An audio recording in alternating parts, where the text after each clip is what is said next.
श्रीमद् वाल्मीकीय रामायण अरण्यकांड 16वां सर्ग 43 श्लोक। सारांश।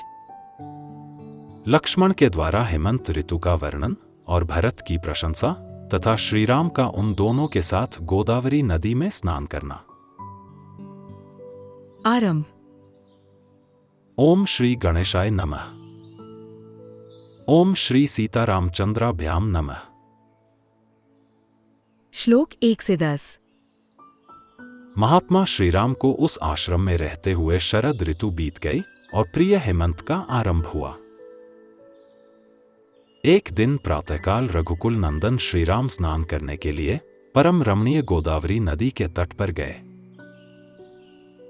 उनके छोटे भाई लक्ष्मण भी, जो बड़े ही विनीत और पराक्रमी थे, सीता के साथ साथ हाथ में घड़ा लिए उनके पीछे पीछे जा रहे थे।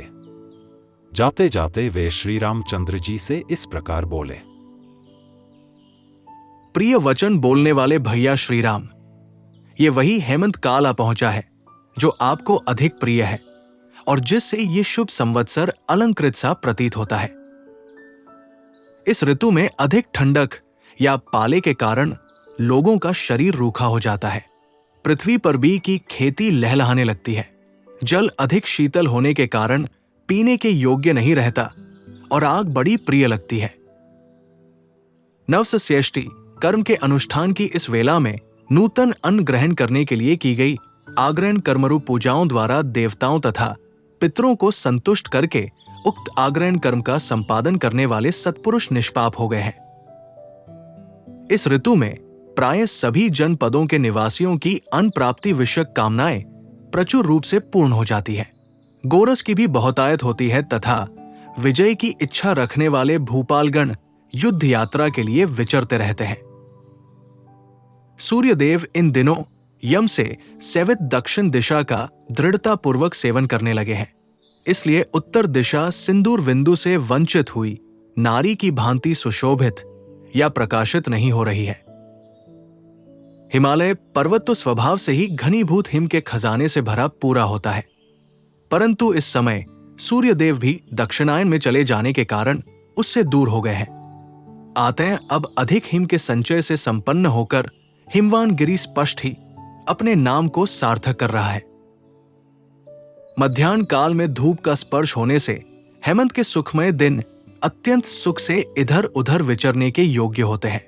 इन दिनों सुसेव्य होने के कारण सूर्यदेव सौभाग्यशाली जान पड़ते हैं और सेवन के योग्य न होने के कारण छा तथा जल अभागे प्रतीत होते हैं।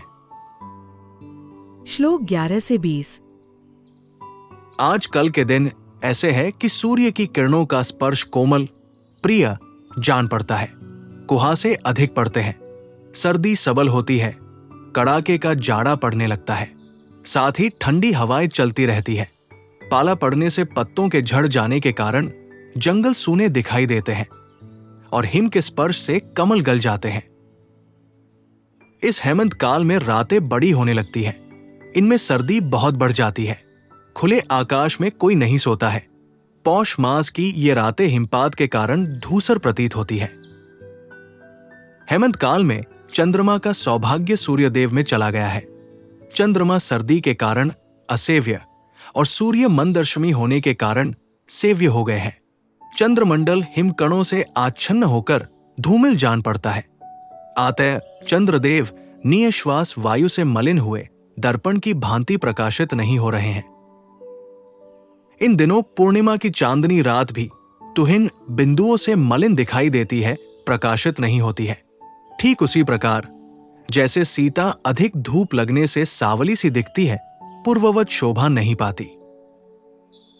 स्वभाव से ही जिसका स्पर्श शीतल है, वो पछुआ हवा इस समय हिम कणों से व्याप्त हो जाने के कारण दुगनी सर्दी लेकर बड़े वेग से बह रही है। जौ और गेहूं के खेतों से युक्त ये बहुसंख्यक वन भाप से ढके हुए हैं तथा क्रौंच और सारस इनमें कलरव कर रहे हैं।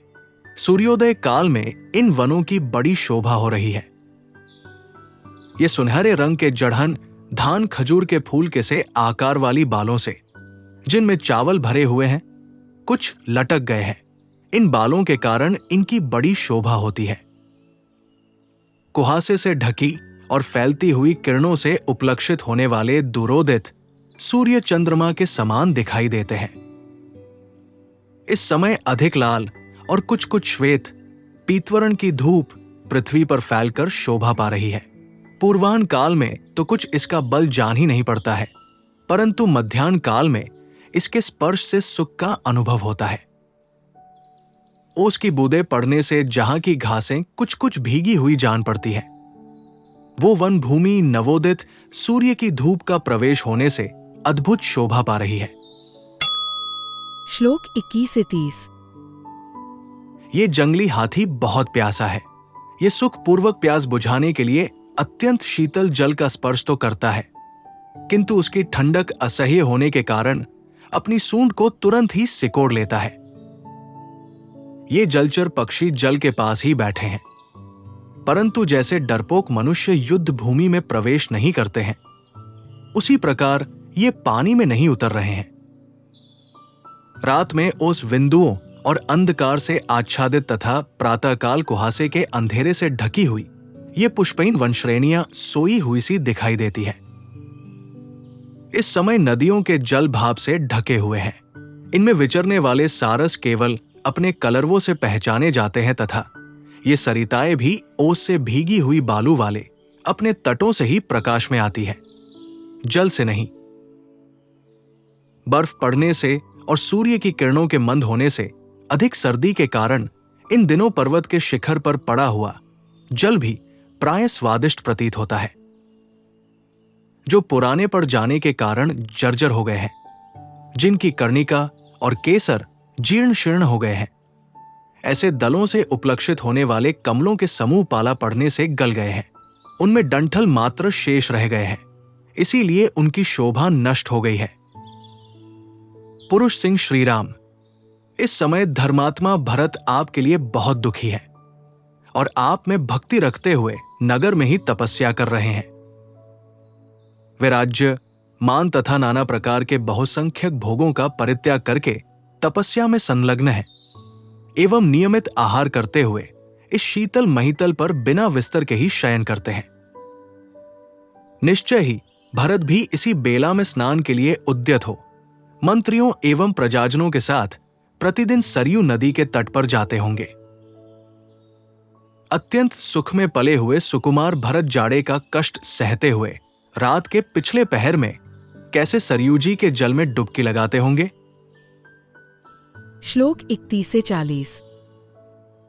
जिनके नेत्र कमलदल के समान शोभा पाते हैं, जिनकी अंग कांति श्याम है और जिनके उदर का कुछ पता ही नहीं लगता है, ऐसे महान धर्मज्ञ, सत्यवादी, लज्जाशील, जितेंद्रिय, प्रिय वचन बोलने वाले, मृदुल स्वभाव वाले महाबाहु शत्रुघ्न श्रीमान भरत ने नाना प्रकार के सुखों को त्याग कर सर्वथा आपका ही आश्रय ग्रहण किया है। आपके भाई महात्मा भरत ने निश्चय ही स्वर्गलोक पर विजय प्राप्त कर ली है, क्योंकि वे भी तपस्या में स्थित होकर आपके वनवासी जीवन का अनुसरण कर रहे हैं। मनुष्य प्राय माता के गुणों का ही अनुवर्तन करते हैं, पिता के नहीं। इस लौकिक उक्ति को भरत ने अपने आचरण से मिथ्या प्रमाणित कर दिया है। महाराज दशरथ जिसके पति है और भरत जैसा साधु जिसका पुत्र है, वो माता कैके वैसी क्रूरता पूर्ण दृष्टि वाली कैसे हो गई? धर्मप्रायण लक्ष्मण जब स्नेहवश इस प्रकार कह रहे थे, उस समय श्री रामचंद्र जी से माता कैकेयी की निंदा नहीं सही गई। उन्होंने लक्ष्मण से कहा, तात, तुम्हें मझली माता कैकेयी की कभी निंदा नहीं करनी चाहिए। यदि कुछ कहना हो तो पहले की भांति इक्ष्वाकुवंश के स्वामी भरत की ही चर्चा करो। यद्यपि मेरी बुद्धि दृढ़ता पूर्वक व्रत का पालन करते हुए वन में रहने का अटल निश्चय कर चुकी है, तथापि भरत के स्नेह से संतप्त होकर पुनः चंचल हो उठती है।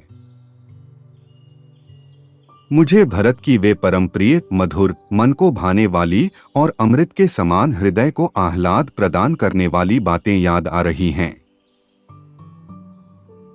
रघुकुल नंदन लक्ष्मण, कब वह दिन आएगा जब मैं तुम्हारे साथ चलकर महात्मा भरत और वीरवर शत्रुघ्न से मिलूंगा। श्लोक 41 से 43। इस प्रकार विलाप करते हुए ककुत्स्थकुलभूषण भगवान श्री राम ने लक्ष्मण और सीता के साथ गोदावरी नदी के तट पर जाकर स्नान किया।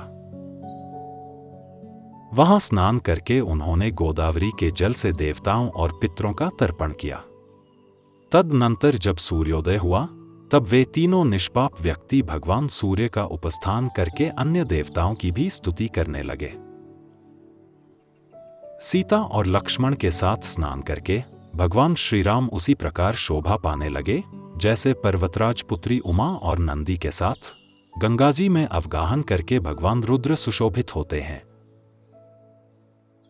इस प्रकार श्री वाल्मीकि निर्मित आर्ष रामायण आदि काव्य के अरण्यकांड में 16वां सर्ग पूरा हुआ। Presented by doctor T.K. Bansal, a blind scientist. Please like and share this video, and don't forget to subscribe my channel. Jai Shri Ram.